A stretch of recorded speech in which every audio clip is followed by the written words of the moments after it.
বন্ধুরা, আজ আমি তোমাদের মধ্যে এখানে হিস্টোরি 8 মার্কসের সাজেশন নিয়ে চলে এসেছি। আজকের হিস্টোরি 8 মার্কসের সাজেশনের টপিক হচ্ছে সংস্কার বৈশিষ্ট্য পর্যালোচনা। এই চ্যাপ্টার থেকে একটা 8 মার্কসের কোশ্চেন আসবেই আসবে।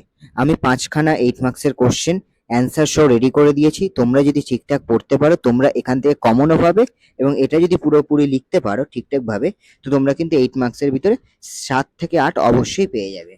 তো ফার্স্ট কোশ্চেন দেখা যাক। শিক্ষা বিস্তারে প্রাচ্যবাদী ও পাশ্চাত্যবাদী বিতর্ক কি? উচ্চ শিক্ষার বিকাশে কলকাতা বিশ্ববিদ্যালয়ের ভূমিকা আলোচনা করো।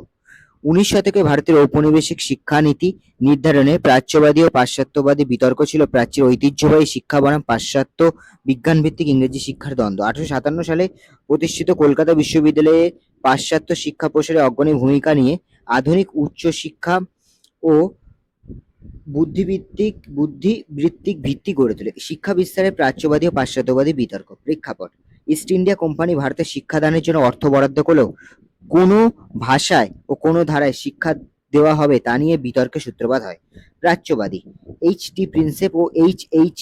উইলসনের নেতৃত্বে তারা সংস্কৃত, আরবি ও ফার্সি ভাষায় ভারতীয় ঐতিহ্যবাহী শিক্ষা বিস্তারের পক্ষে ছিলেন। পাশ্চাত্যবাদী: টমাস বেবিংটন ম্যাকলে, জেমস মিলের নেতৃত্বে তারা ইংরেজি ভাষার মাধ্যমে আধুনিক বিজ্ঞান, দর্শন ও পাশ্চাত্য সাহিত্য শেখানোর পক্ষে ছিলেন। ফলাফল: 1835 সালে মেকলের মিনিটের মাধ্যমে পাশ্চাত্যবাদীরা জয়ী হন, ফলে ইংরেজি শিক্ষার ভিত্তি সুদৃঢ় হয়। উচ্চ শিক্ষার বিকাশে কলিকাতা বিশ্ববিদ্যালয়ের ভূমিকা। আধুনিক শিক্ষার কেন্দ্র। 1857 সালের 24শে জানুয়ারি স্থাপিত এই বিশ্ববিদ্যালয় ছিল ভারতের আধুনিক উচ্চশিক্ষা প্রতিষ্ঠান, যা লন্ডন বিশ্ববিদ্যালয় মডেলে প্রতিষ্ঠিত হয়। পাশ্চাত্য শিক্ষা ও জ্ঞান বিজ্ঞান। কলকাতা বিশ্ববিদ্যালয়ে ইংরেজি মাধ্যমে আধুনিক বিজ্ঞান ও প্রযুক্তি, সাহিত্য ও দর্শন শিক্ষার প্রসার ঘটায়।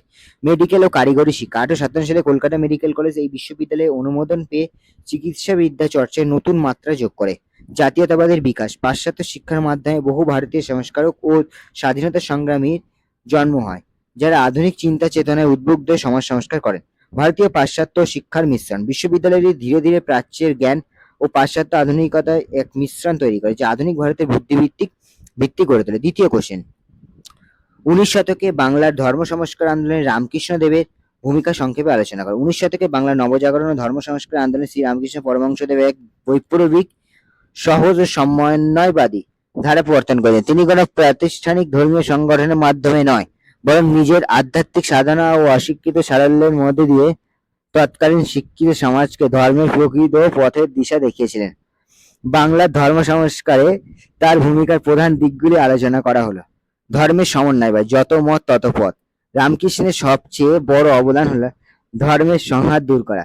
তিনি হিন্দু ধর্মের বিভিন্ন শাখা, শাক্ত, বৈষ্ণব, বেদান্ত, ইসলাম ও খ্রিস্ট ধর্ম সাধনা করে অনুভব করেছিলেন সব ধর্মই একই ঈশ্বরের কাছে পৌঁছানোর ভিন্ন ভিন্ন পথ।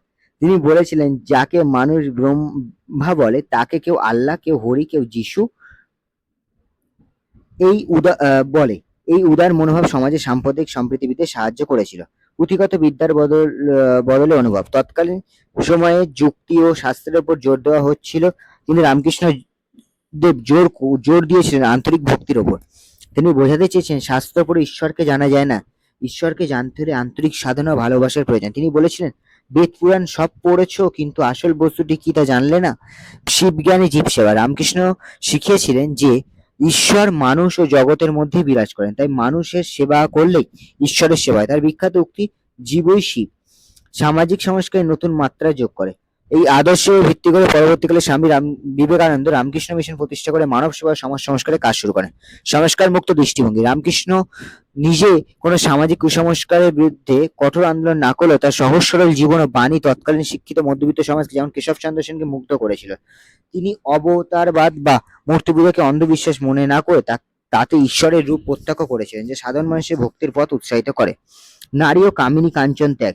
তিনি আধ্যাত্মিক সাধনার অন্তরায় হিসেবে কামিনী কাঞ্চন, নারী ও অর্থলোভ ত্যাগের কথা বললেও নারীদের দেবী শক্তি রূপে, মাতৃরূপ হিসেবে সম্মান করতেন। তিনি নিজে সারদা দেবীর জন্ম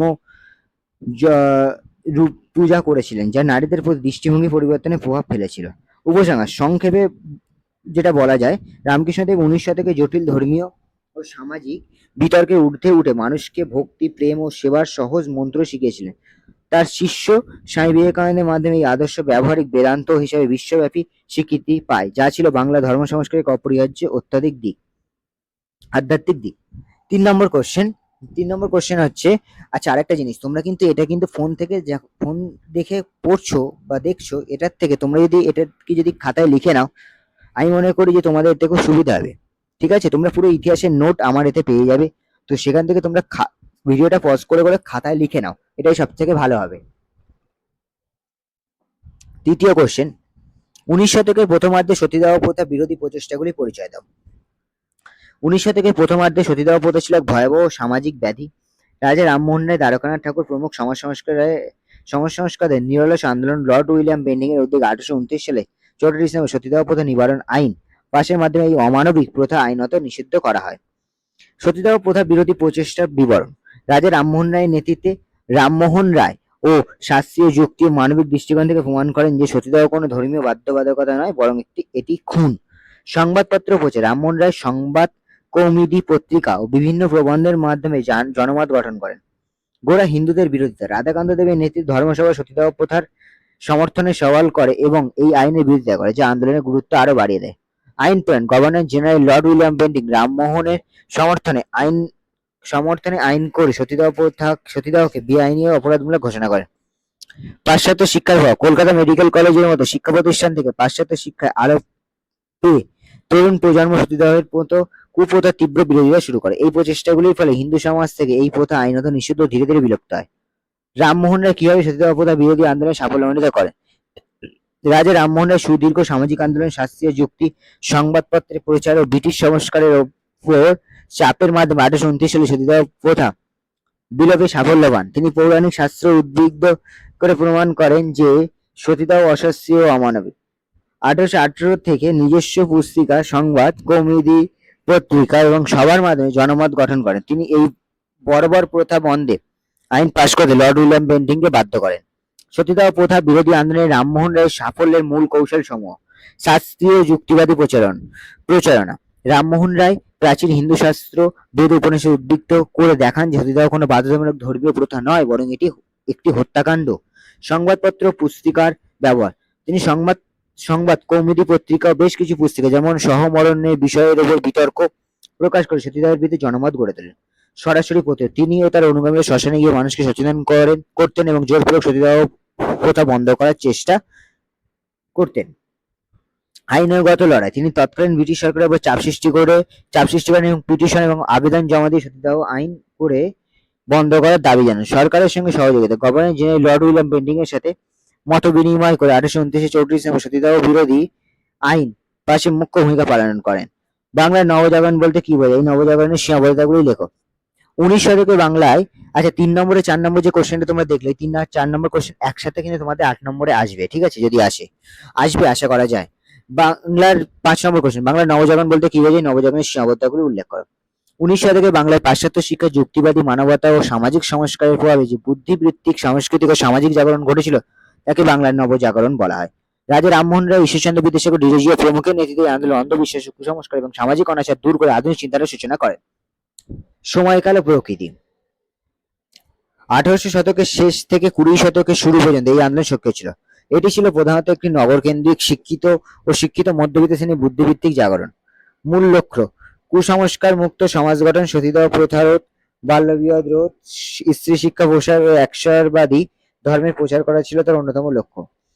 প্রভাব: সাহিত্য, বঙ্কিমচন্দ্র, রবীন্দ্রনাথ; বিজ্ঞান, জগদীশচন্দ্র বসু, আচার্য প্রফুল্লচন্দ্র এবং সমাজ সংস্কারে অভাবনীয় উন্নতি সাধিত হয়।